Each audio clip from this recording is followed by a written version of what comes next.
नमस्कार दोस्तों।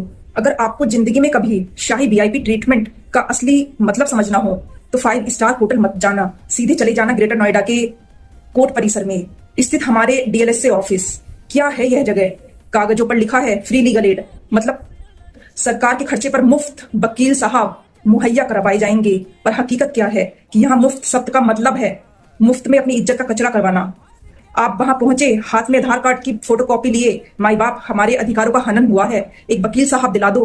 वहां बैठे हैं हमारे क्लर्क साहब, क्या काम है उनका? एक पहले से बने बनाए फॉर्मेट में आपका नाम, पता और वकील का नाम लिखना है। कंप्यूटर का जमाना है, 2 मिनट का काम है, लेकिन क्लर्क साहब इस काम को इतना गंभीरता से करते हैं मानो देश का बजट पास कर रहे हो। आपको घंटों बिठाया जाएगा। क्यों? क्योंकि राजा बाबू को अपनी प्रजा को उसकी औकात याद दिलानी होती है।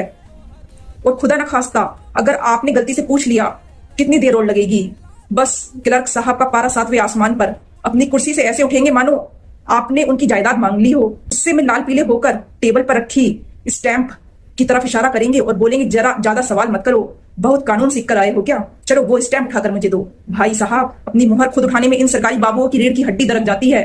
उसके लिए भी उन्हें क्लाइंट की गुलामी चाहिए।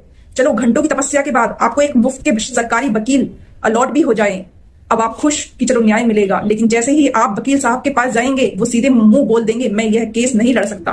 और अगर मान भी गए तो डीएलएसए ऑफिस का सीनियर स्टाफ आपको असली फ्री का गणित समझाएंगे। देखो भाई, वकील साहब की फीस नहीं लगेगी, वो तो मुफ्त है, लेकिन कोर्ट में जो प्रिंटिंग होगी, जेरोक्स होगी, जो फाइलें इधर से उधर दौड़ेंगी, उसका सारा खर्च सब तुम्हारी जेब से जाएगा। मतलब हाथी मुफ्त में दे दिया, पर उसके सोने के चारे का इंतजाम आपको खुद करना है।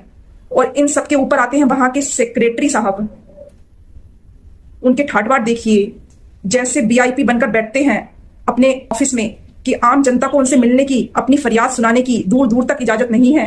वो जनता के सेवक नहीं, सीधे स्वर्ग से उतरे हुए राजा हैं। ये लोग भूल चुके हैं कि ये भी हम जैसे ही परिवारों से निकलकर वहां पहुंचे हैं। पर कुर्सी क्या मिली, पद का नशा सिर चढ़कर बोलने लगा। आज हमारे देश के सरकारी दफ्तरों में 99% लोग इसी करप्शन और अहंकार की बीमारी से ग्रस्त हैं। जनता का खून चूसना इन्होंने अपना जन्म सिद्ध अधिकार समझ लिया है।